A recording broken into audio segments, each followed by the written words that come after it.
Nah, sekarang kita, pemirsa, akan masuk kepada diskusi selanjutnya dengan Ibu Vera Maki.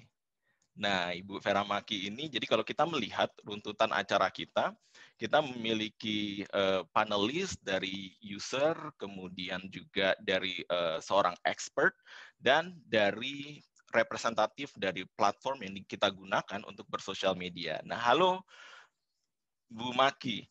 Saya panggilnya Bu atau Mbak ya enaknya? Vera aja. Vera aja. Oke, Vera. Ini Ya. terima kasih banyak telah hadir di acara Diaspora pada siang hari ini di webinar kita. Sama-sama, Mas. Oke, nah sekarang Mbak Vera ini kita melihatnya menjadi seorang yang memiliki pengalaman korporasi di beberapa perusahaan dan pastinya menjadi seorang expert di bidang communication. Nah, kita sedang membahas tentang digital transformation, menjual dalam media sosial.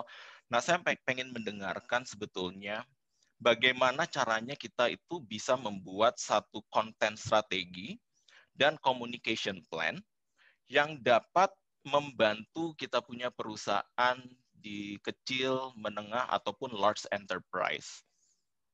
Ya. Thank you atas pertanyaannya. Selamat siang. Assalamualaikum warahmatullahi wabarakatuh. Buat semua Bapak Ibu, teman-teman yang ada di sini. Content creation, content strategy itu sebenarnya perkembangan dari marketing communication dan marketing strategi ya. Tapi karena sekarang platformnya dan ranahnya sudah pindah dari offline ke online, banyak ilmu-ilmu baru yang muncul yang harus di-adjust. Untuk pemain lama seperti tadi sudah disebutkan brand-brand besar, kebetulan saya juga pernah kerja di salah satu FMCG itu, memang benar-benar harus ada massive shift gitu ya. Benar-benar harus ada perubahan besar yang membutuhkan mindset baru, yang membutuhkan effort baru, dan itu semuanya nggak cuma di kepala, tapi juga dari segi funding gitu ya, segi apa namanya investment itu juga nggak sedikit, besar juga. Gitu.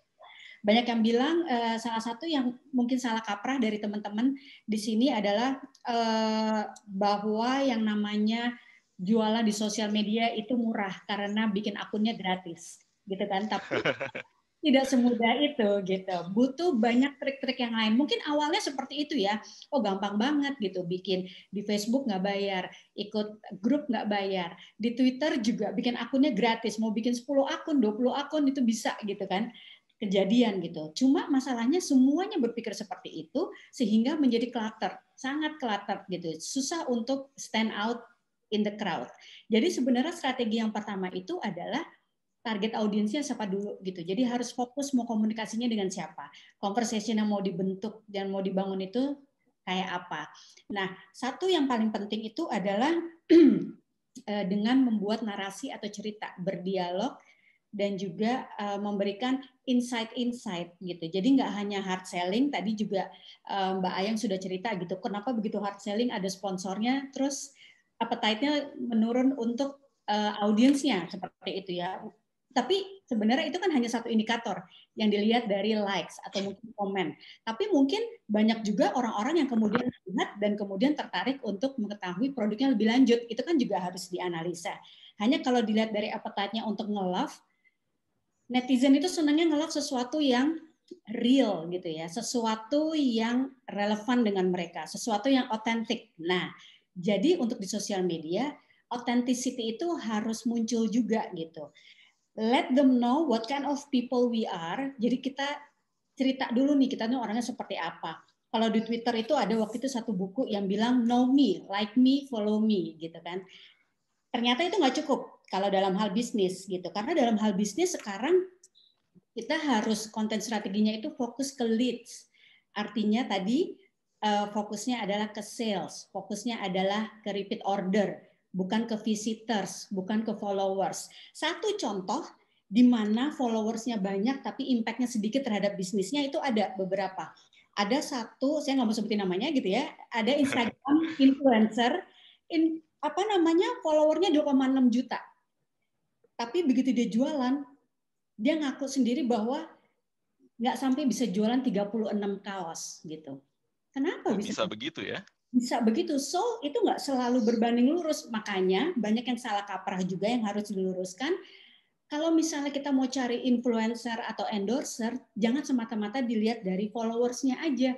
Karena harus dilihat secara keseluruhan. Engagement-nya, lalu juga organik apa enggak. Tadi Mbak yang udah cerita, itu penting banget kita tahu ini followersnya itu beli atau enggak, sehingga kesalahkaprahan itu saya rasa nanti mungkin yang dari Facebook juga bisa cerita bahwa di Amerika sendiri followers itu udah dan like itu udah bukan menjadi satu parameter karena banyak di abuse, banyak disalahartikan.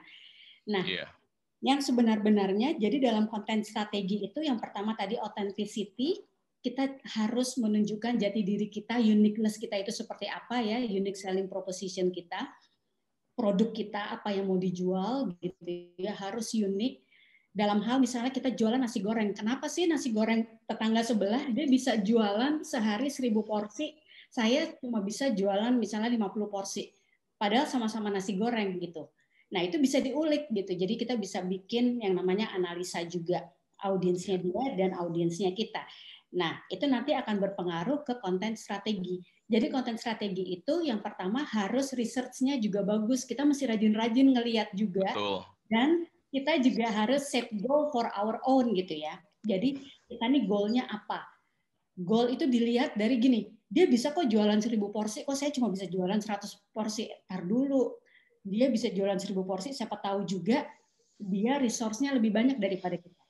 Jadi jangan semata-mata kita lihat rumput tetangga lebih hijau, tapi kita lihat capability dan kapasitas kita dulu juga gitu. Wah, Jadi, ini menarik Mbak Vera. Jadi ya. partisipan semua seperti yang dibilang Mbak Vera, bahwa kita itu sekali lagi harus tahu pangsa pasarnya kita itu bagaimana. Benar tadi ada dari user experience bahwa memulainya tidak sengaja, tapi once kita membuat itu menjadi sebuah bisnis, tetap fokusnya adalah lead generation dan harus berakhirnya di hilirnya yaitu revenue seperti itu. Makanya dibutuhkan strategi dan communication plan. Nah, silakan lanjut lagi Mbak Vera. Yes, dan conversation-nya itu juga leads ke DM misalnya atau leads ke WhatsApp bisnis gitu. Harus dipastikan nanti arahnya ke sana gitu. Nggak cuma enak ya nasi gorengnya, iya, nasi gorengnya enak. Kayaknya enak tuh dimakan malam-malam. Iya, that's not enough gitu. Tapi kalau misalnya ada ya conversation yang kita harus tangkap misalnya, itu kayaknya enak deh. Mau beli dong, misalnya seperti itu. Nah, itu lead-lead yang kita harus tangkap database-nya sebagai calon atau potensial buyer kita gitu. Dan yang kedua selanjutnya adalah dalam konten strategi itu kita sudah tahu bahwa strategi yang benar kita bisa 3 kali leads-nya bertambah dibandingkan kalau kita tidak menggunakan sosial media. Jadi pemakaian sosial media itu udah pasti akan ada impact-nya. Dan dia bisa mereduce cost juga kalau misalnya kita pakai advertising biasa, above the line, pasang iklan, itu bisa ke-reduce dengan sosial media sekitar 50-62%. Itu udah ada research-nya gitu ya. Jadi yang perlu dipikirkan sekarang itu adalah yaitu bagaimana kita bisa be unique and punya conversation yang bagus, storytelling yang bagus tentang produk kita dan bagaimana itu relevan dengan target market kita. Nah, kadang-kadang target market kita itu dalam dunia sosial media kan mudah sekali berubah gitu ya, karena kita tahu mereka bosenan. Dia senang sama nasi goreng kita, tapi apakah mereka makan nasi goreng kita pesan everyday kan enggak gitu ya. Belum tentu, iya. Belum tentu, bosen gitu. Kadang-kadang orang cuma pengen experience aja. Apakah dia mencari nasi goreng atau karena teman-temannya yang bilang ini nasi gorengnya enak. Tapi next kita bisa senang sushi. Habis itu suka sate padang, ya kan? Jadi gimana caranya supaya bisa tetap konsisten? Kemarin saya sempat cerita bahwa salah satu cerita-cerita yang unik itu kan banyak ya. Coba kita ambil contoh lain, misalnya makaroni gitu ya, makaroni skutel gitu. Kita jualan makaroni skutel. Kita cerita dong itu misalnya asalnya dari mana, bagaimana dibuat di negara asalnya, dan apa-apa saja yang bisa dibuat dalam hal modifikasi bumbu gitu. Terus bisa juga cerita satu keluarga yang habis makan makaroni skutelnya, kemudian mereka bagaimana gitu, misalnya makannya sambil nonton film kesukaan, makan jadi bisa bareng, terus ternyata minta nambah apa segala macam. Jadi banyak cerita-cerita angle-angle yang emang harus dikulik gitu. Tapi yang sering time consuming adalah untuk entrepreneur ya, small business, kan kita mau ngurusin jualan ya, bukan cuma ngurusin sosial media gitu ya. Bukan ngepost aja ya, Mbak. Nah, ya gitu. Bahkan tapi kadang-kadang kita mau hire konten strategis khusus juga susah gitu, karena ini sudah menjadi industri baru, ya kan? Mau konten strategi itu beda konten strategis sama admin loh gitu. Terus admin itu nanti beda loh sama desainernya. Nah, kalau misalnya kita harus meng-hire 5 orang hanya untuk sosial media, info apa desain grafisnya beda, udah gitu apa konten strategisnya beda, yang membuat ceritanya beda, ya udah habis aja kan gitu. Habis ya. Habis gitu. Itu biasanya untuk perusahaan-perusahaan besar yang memang budget marketingnya ratusan miliar gitu. Jadi gimana cara mensiasatinya gitu. Jangan lupa gunakan tools-tools. Jadi sekarang tuh banyak sekali tools bahkan yang gratis gitu. Kalaupun mahal itu affordable. Gunakanlah tools-tools tersebut gitu. Dia bisa bantu untuk scheduling, dia bisa bantu kita untuk bikin desain-desainnya gitu, seperti misalnya ya Canva gitu kan. Itu dia udah punya desain-desainnya khusus untuk berbagai platform, kita tinggal masukin aja dengan jenis-jenis tipe-tipe desain yang bisa disesuaikan dengan produk kita atau servis kita seperti itu. Nah, itu harus gunain gitu. Kalau enggak keteteran banget gitu. Nah, sebetulnya Mbak Vera, tadi kita berbicara tentang konten strategi. Jadi sebetulnya partisipan semua, selain kita mengetahui market kita, segmennya kita yang mau kita tuju di mana, pastikan bahwa produk kita memiliki value proposition. Jadi jangan yang di sebelah jualnya nasi goreng sama tomat, kita juga nasi goreng sama tomat. Itu mau di postnya dibikin ada apapun, kayaknya nggak akan berpengaruh seperti itu. Nah, selanjutnya adalah be consistent. Jadi setelah kita tahu bagaimana mendrive ini potential customer hingga akhirnya mengirimkan DM dan menjadi sebuah lead, kita harus bisa konsisten melakukan itu. Karena Mbak Vera, kadang-kadang kita ini pengennya instan kan, pengennya kalau bisa dari 500 ke 1000, 100.000 itu dalam waktu seminggu. Jadi pada saat lihat gagal sekali, kita nggak mau mulai lagi. Nah, ini saya rasa juga ada kaitannya dengan communication. Nah, bagaimana sih sebetulnya kunci sukses berkomunikasi lewat sosial media? Ya, tadi bicara mengenai instan ya, walaupun namanya Instagram, tapi instant is the main enemy in social media. Jadi jangan yang mau serba instan aja. Saya baca satu data dari YouTube. Apabila kita ingin punya subscriber 1.000 sampai 10.000, at least kita harus produksi video sebanyak 152. Itu dia jawabannya. Kalau kita mau punya 10.000 sampai 100.000 subscribers, artinya kita harus bikin video 418. Yang berjuta-juta 1M itu videonya itu ada 3.873. Nanti teman-teman di sini kalau mau Google bisa lihat itu datanya. Kayaknya sih itu open source ya. Tapi kalau misalnya enggak, now I'm giving this information gitu ya, bahwa bikin video segitu banyak pasti butuh proses kreativitas, proses juga untuk bikin video yang relevan buat target audiens kita. Dan sebenarnya 152 video itu kita juga ingin tahu dari 1.000 sampai 10.000 subscribers itu semuanya target kita bukan sih gitu. Nanti di situ bisa di slice and dice lagi, mana yang leads to business gitu. Tapi intinya adalah memang harus banyak coba gitu kan, karena contohnya kalau kita lihat dari startup bisnis gitu ya, big data is very important gitu. Gimana caranya ngedapetin data adalah ngedapetin sebanyak-banyaknya respons. Nah, untuk bisa ngedapetin sebanyak-banyaknya respons, yaitu harus ada konsisten and regular posting kan, supaya kita tahu tadi. Dan setiap orang that's very individual gitu. Kita bikin konten yang bentuknya benar-benar tentang hasil karya kita, itu bisa banyak, tapi begitu udah ada kita masukin nama brand sedikit yang sponsor, mungkin itu akan berbeda responsnya. Terus kalau misalnya kita tentang keluarga, ternyata banyak yang senang. Kalau kita posting tentang anak-anak kita, itu pasti senang banget. Pernah ada yang nge-DM saya bilang, Kak, kapan lagi posting anaknya? Aku tungguin anaknya yang terakhir mana postingannya.